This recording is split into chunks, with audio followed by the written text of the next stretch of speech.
नमस्कार, आप देख रहे हैं गांव की दुनिया और मैं हूं सुधांशु सारस्वत।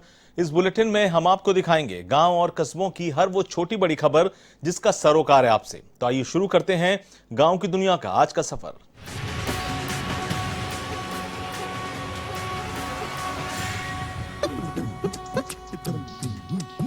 भंवर जितेंद्र सिंह, मंत्री टीकाराम जूली और विधायक साफिया जुबेर अलवर में रामगढ़ सामुदायिक स्वास्थ्य केंद्र पहुंचे और सीएचसी में कराए गए विकास कार्यों का जायजा लिया। इस दौरान भंवर जितेंद्र सिंह और टीकाराम जूली ने विधायक की ओर से कराए गए कार्यों की सराहना की। इस मौके पर विधायक ने क्षेत्र की समस्याओं से उन्हें अवगत भी कराया।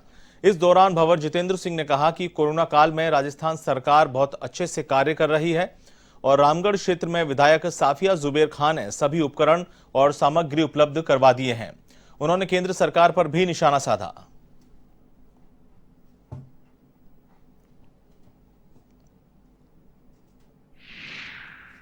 कोरोना काल के अंदर बहुत ही बेहतरीन व्यवस्थाएं आम जनता के लिए की गई और राजस्थान का इलाज इतना अच्छा था कि चारों तरफ से, चाहे हरियाणा हो, दिल्ली हो, मध्य प्रदेश हो, सभी जगह के पेशेंट यहाँ पे ठीक होके गए हैं।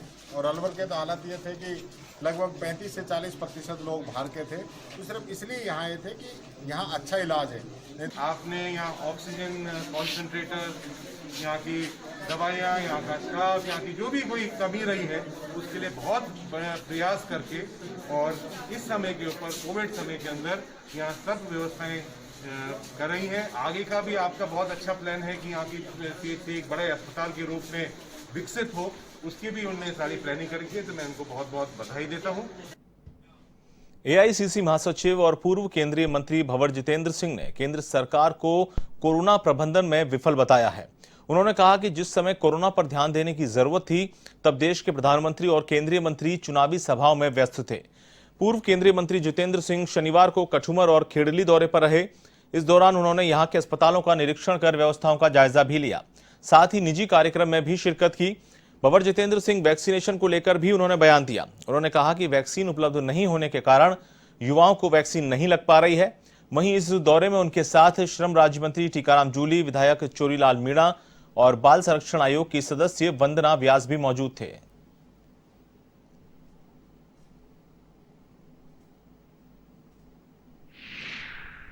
जो एक महामारी हमारे देश के अंदर फैली है और जो हजारों और लाखों लोग जिनकी या तो मृत्यु हुई है या कोविड से पीड़ित रहे हैं, उसकी जिम्मेदारी केंद्र सरकार की है, माननीय नरेंद्र मोदी जी। क्योंकि जब पूरे विश्व के अंदर दूसरा दौर चल रहा था कोरोना का, हमारी सरकार, हमारे प्रधानमंत्री, हमारे स्वास्थ्य मंत्री आसाम के अंदर, बंगाल के अंदर, तमिलनाडु के अंदर घूम रहे थे, लाखों लोग इकट्ठा कर रहे थे। उनने ये व्यवस्था तक नहीं कर पाए कि हमारी गरीब जनता को हम इंजेक्शन उपलब्ध करा सकें। जो हमसे देश बहुत, जो एक तरह से भारत से भी जो पीछे देश रहे हैं आर्थिक दृष्टि से, उनने आज 50 और 60% तक वैक्सीनेशन करा दिया।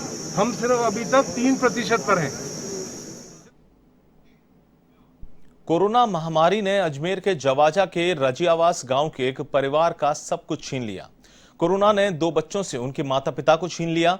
अब 7 और 11 साल के 2 बच्चों की परवरिश की जिम्मेदारी दादा और दादी पर आ गई है। रजियावास गांव का रहने वाला 40 वर्षीय देवी सिंह एक सप्ताह पहले ही भीलवाड़ा से गांव लौटा था, जहां उसको सांस लेने में तकलीफ हुई तो वो खुद ब्यावर के राजकीय अमृत कौर चिकित्सालय में भर्ती हो गया, जहां उसकी इलाज के दौरान मौत हो गई। देवी सिंह की मौत की खबर उसकी पत्नी सहन नहीं कर सकी और उसने कीटनाशक पीकर अपनी जान दे दी। दोनों बच्चों के सर से मां बाप का साया उठ गया। अब बच्चों को पालने की जिम्मेदारी बूढ़े दादा दादी पर आ चुकी है। जैसे घर वालों को ये सूचना मिली कि भाई देवी सिंह की मौत हो गई, परिवार वाले यहाँ इकट्ठे हुए, घर वाले इनके सारे आपस में बातचीत कर रहे थे, तभी उसकी पत्नी ने भी ये बात सुनी तो उसने पूछा क्या हुआ, तो इन्होंने पहले तो टालने की बात कही कि उसको रेफर कर रहे हैं। उन्होंने उसे टालना चाहा लेकिन ये टाल नहीं पाए और वो कुछ सुन पाती है और उसने कुछ मतलब कभी उसे सदमा लग गया, जैसे उसे पता चल गया कि ऐसा ऐसा हो गया, कुछ अप्रिय घटना हो गई, वो नहीं रहे इस दुनिया में और अचानक उसे सदमे में आ गई और उसने कुछ भी गलत उसने अपना बिना कुछ सोचे समझे उसने कीटनाशक खाने का प्रयास किया और उस दौरान उसको हो सकता है अटैक भी आ गया और उसकी सदमे से मौत हो गई।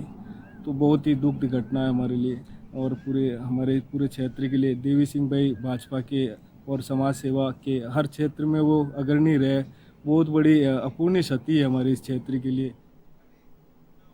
सवाई माधोपुर के बौली में कोरोना संक्रमण की चेन को तोड़ने को लेकर प्रशासन सख्त है। वहीं वीकेंड कर्फ्यू के दौरान गैर अनुमत दुकानें संचालित की जा रही हैं, जिसकी सूचना मिलने पर तहसीलदार ब्रजेश मीणा ने कार्रवाई करते हुए कई दुकानदारों के चालान काटे। साथ ही सरकार की गाइडलाइन का पालन करने की हिदायत भी दी। इस दौरान तहसीलदार ने कई गांवों का दौरा भी किया, कोरोना को लेकर लोगों को जागरूक भी किया।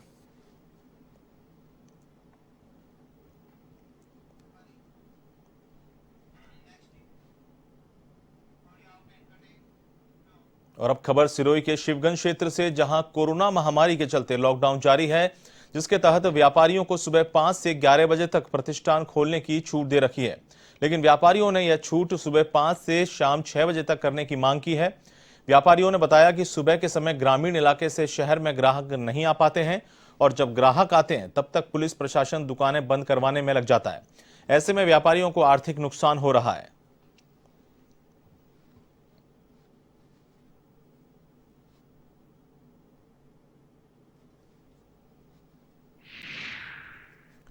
हम लोग हुआ है, लेकिन इसको हम पालना पूरी कर रहे हैं। एक्चुअली जो दुकान 9 बजे 10 बजे हम दुकान पे आते हैं और जो साफ़ सफाई करके काम शुरू होने से पहले तो 5-11 बजे पुलिस वाले आते हैं, बंद करा लेते हैं, तो काम नहीं हो पा रहा है। स्टाफ की सैलरियाँ करना वगैरह बहुत बड़ा काम रहता है हमारे लिए, और काम का अगर टाइमिंग नहीं बढ़ेगा तो व्यापार का तो बिल्कुल ही खलास हो गया है। आपके हिसाब से हमारे हिसाब से टाइम बढ़ना चाहिए और इसको हम पूरी पालना से करेंगे। जो भी टाइम बढ़ाएंगे इसके बाद में भी हमारा ये रहेगा मास्क पहनना, ग्राहक को विदाउट मास्क हम आने नहीं देते हैं। और अब खबर नागौर के मेड़ता से, जहां कोरोना महामारी के चलते रक्त की कमी को देखते हुए 4 भुजा मंडल की ओर से रक्तदान शिविर लगाया गया। पुष्करना पंचायत भवन में आयोजित शिविर में युवाओं ने बढ़ चढ़कर भाग लिया। इस दौरान पवन परतानी, पूर्व पार्षद मधु गट्टानी, गणपत सिंह, महेश आर्य, जितेंद्र गहलोत समेत अनेक कार्यकर्ता मौजूद रहे।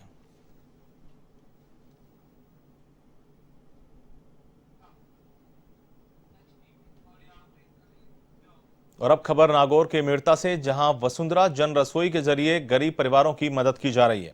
रविवार को वसुंधरा जन रसोई के जरिए करीब 500 राशन किट बांटे गए।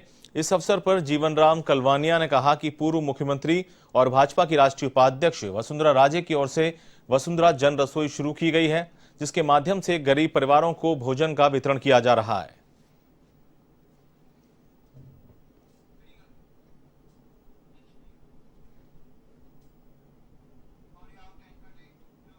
शिक्षा विभाग की ओर से कोटपुतली की सरकारी स्कूल में कार्यक्रम का आयोजन किया गया। इसमें शिक्षा विभाग और मंत्रालय कर्मचारियों की ओर से बीडीएम जनाना अस्पताल और नारेहड़ा सीएचसी को 7,51,000 की सामग्री भेंट की गई। स्कूल की प्रधानाचार्य मनोरमा यादव ने बताया कि शिक्षा विभाग ब्लॉक कोटपुतली की ओर से बीडीएम अस्पताल को 2 पैरा मॉनिटर, 1 आरओ और 1 वाटर कूलर और 20 बेंच भेंट की गई हैं। वहीं जनाना अस्पताल को 10 और नारेहड़ा सीएचसी को 5 बेंच भेंट की गई हैं। नारेहड़ा सीएचसी को 10 ऑक्सीजन सिलेंडर भी भेंट किए गए हैं। कोरोना महामारी को देखते हुए शिक्षा विभाग कहीं पीछे नहीं है और उसने मानवता का सहयोग करने के लिए सभी पीओज ने कोटपुतली ब्लॉक के ये निर्णय किया कि हम भी कुछ अपने मेहनती कमाई में से इकट्ठा करके और डोनेट करें। तो उसमें हमारे 7,05,100 रुपये इकट्ठे हुए हैं। इससे हमने 3 तो मल्टी पैरा मॉनिटर्स बीडीएम को डोनेट किए हैं और 1 आरओ जो 250 लीटर प्रति घंटे प्यूरिफाई करता है वो, प्लस 1 वाटर कूलर ये, और 20 स्टील की बेंचें, 3 सीटर बेंचेस हैं जो बैठने के काम आएंगी पेशेंट्स के, वो हमने बीडीएम को दी है। 10 बेंचें हमने जनाना हॉस्पिटल को दी है और 5 जो है नारेडा पीएचसी में दी है। कोरोना वैक्सीनेशन को लेकर डर और लापरवाही किस कदर है, इसकी एक बानगी देखने को मिली उदयपुर के गोगुंदा में, जहां वैक्सीनेशन करवाने की बात पर एक बुजुर्ग महिला इतनी भड़क गई कि उन्होंने पंचायत सहायक को घर से बाहर ही निकाल दिया। मामला सायरा पंचायत समिति की करदा ग्राम पंचायत का है, जहां पंचायत सहायक लोगों को वैक्सीनेशन कैंप में आकर टीका लगवाने को लेकर जानकारी दे रहे थे। इस पर एक बुजुर्ग महिला को गुस्सा आ गया और उन्होंने कैंप में आकर टीका लगाने से मना कर दिया। जब उन्हें समझाया गया कि उनकी बेहतरी के लिए है तो वे इतना गुस्सा हो गईं कि लाठी से मारने दौड़ पड़ी।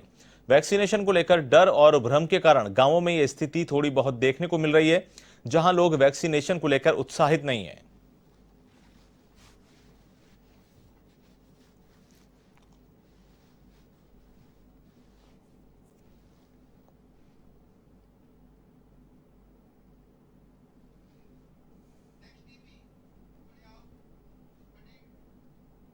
और अब खबर कोटपुतली से, जहां NH8 BDM हॉस्पिटल के सामने एक ट्रेलर पुल के ऊपर लटक गया। जानकारी के अनुसार बताया जा रहा है कि अनियंत्रित होने के कारण ट्रक डिवाइडर को तोड़ते हुए पुल से झूल गया। वहीं सूचना के बाद कोटपुतली पुलिस मौके पर पहुंची और ड्राइवर को BDM ट्रोमा सेंटर में भर्ती करवाया। साथ ही क्रेन की सहायता से पुल से ट्रक को हटाया गया और यातायात भी सुचारू कराया।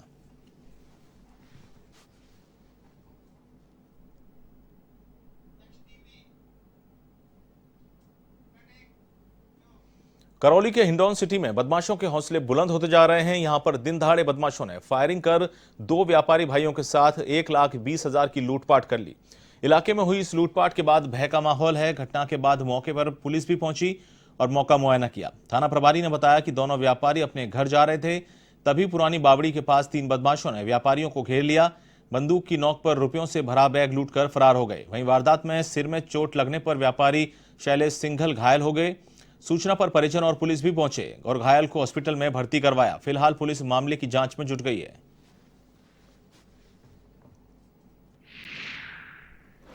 मैं और मेरे बड़े भाई तकरीबन 1 बजे फलमंडी से घर की तरफ आ रहे थे, तो रास्ते में जाकर धर्मशाला के पास एक बावड़ी पड़ती है।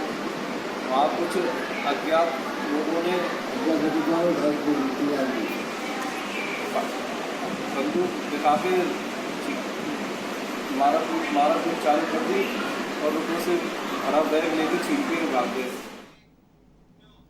अलवर के रामगढ़ क्षेत्र में ससुराल पक्ष पर जहर देकर महिला की हत्या करने का मामला दर्ज हुआ है। डीएसपी ओम प्रकाश मीणा ने बताया कि शीतल गांव निवासी वारिस ने ससुराल पक्ष पर उसकी बहन के साथ मारपीट करने का आरोप लगाया है।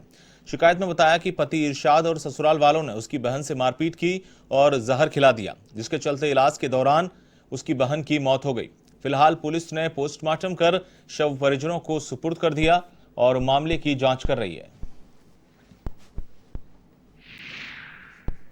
वारिस सनो पप्पू खान शीतल के पास ने एक रिपोर्ट पेश की है, जिसमें उसने आरोप लगाया कि मेरी बहन चन्नी को रात में उसके ससुराल वालों ने जहर देकर जहर पिला दिया, जिससे उसकी मृत्यु हो गई। इस पर थाना से नरेंद्र एसआई ने पोस्टमार्टम कराया है और 302 मुकदमा दर्ज किया गया। भरतपुर के डी क्षेत्र से जहां करीब 8 महीने पहले हुए मर्डर का पुलिस ने खुलासा किया। पुलिस ने बताया कि जमीन विवाद को लेकर भतीजे ने चाचा को गोली मारकर उसकी हत्या कर दी थी। पुलिस ने आरोपी को गिरफ्तार कर पूरे मामले का पर्दाफाश किया।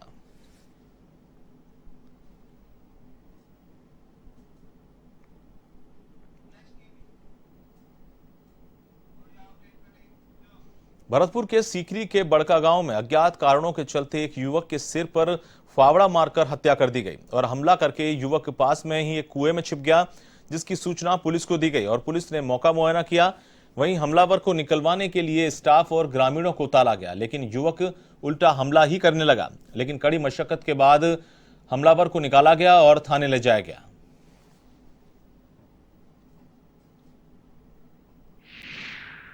सनो पप्पू जाति कुमार निवासी हमीरपुर यूपी ने आपसी कहासुनी की वजह से बड़का के आसीन सनो सुलेखा की फावड़े के द्वारा हत्या कर दी, और हत्या करके कुएं में कूद गया। उसको एसडीआरएफ की टीम को बुला के रेस्क्यू किया गया और सुरक्षित बाहर निकाला गया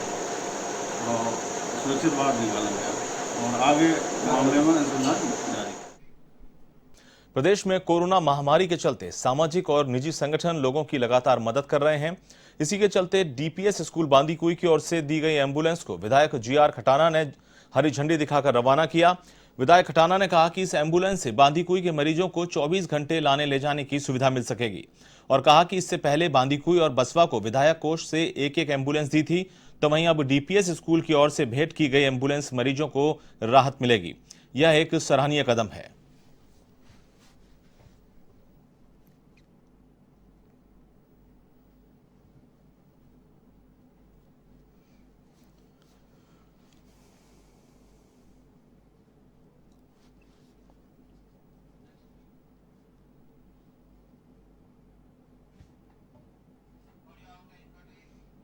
और अब खबर झालावाड़ के रायपुर क्षेत्र से, जहां कचरा खेड़ी गांव के पास ट्रोले में रखकर ले जाते समय एलएनटी मशीन बिजली की हाई टेंशन लाइन की चपेट में आ गई।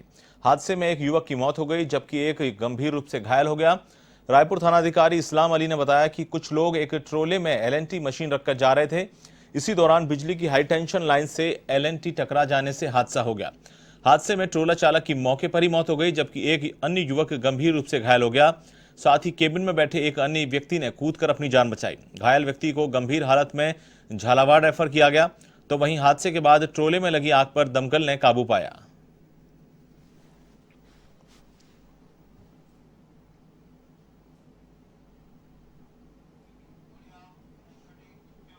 अलवर जिले में बांसुर के हमीरपुर गांव में खेत में जाते समय छेड़छाड़ करने पर युवतियों ने कुछ युवकों को दौड़ा कर पीटा। मामले में एक युवती ने बांसुर थाने में रिपोर्ट भी दर्ज कराई है। पुलिस ने मामला दर्ज कर एक युवक को हिरासत में भी लिया है। पुलिस ने बताया कि गांव की 3-4 युवती खेत में जा रही थीं। रास्ते में कुछ युवकों ने उनके साथ गलत हरकत करने की कोशिश की। इससे तंग आकर युवतियों ने हाथों में पत्थर लेकर उन पर हमला कर दिया। इस मारपीट का वीडियो सोशल मीडिया पर भी वायरल हो रहा है, जो पुलिस को सौंपा गया। उसके बाद पुलिस ने मामला दर्ज कर लिया है।